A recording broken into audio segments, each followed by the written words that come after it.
Srce prirode, tako je nazvao svoj ostvareni san mitski poduzetnik Ivan Strakovčić. Nazivaju ga integralni hotel ili koriste engleski termin retreat.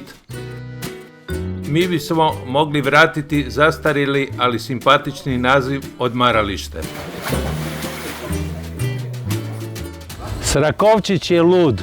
Priznajem, to smo govorili sve kad nam je prvi put ispričao nešto o svojim vizijama. Sad si nam uzor, volimo se s tobom praviti važni i u našim medijima i u svjetskim. Pa svaki čovjek ima jednu viziju i misiju, a moja je bila kad sam sa nepunih 15 godina otišao sa ovog imanja. Ne sa ovog imanja ovako kako je danas, nego sa jedne stare drvene kućice u grad Karlovac. Moj životni san je bio takav da sam se nakon 30 i nekoliko godina vratio nazad u svoje selo od kod si otišao. Ja sam ostvario, barem mislim, više nego je bila moja vizija, jer nikada nisam mislio da to mogu ostvariti.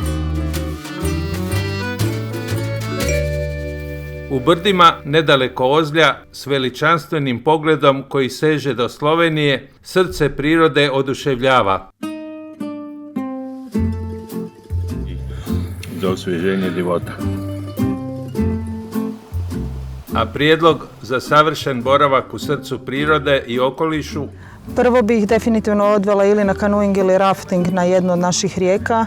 Drugo bih im uzela jednog od naših vodiča koji bi ih tematski proveo kroz našu destinaciju, gdje bi mi mogli birati da li želimo tematski rijeke ili možda Nikolu Teslu. Nakon toga bih odvela na jedno imanje gdje bi sa jednom gospođom mogli izraživati našu tjesteninu, peć peku i sa tih brda mogli bi se biciklima spustiti u naše doline.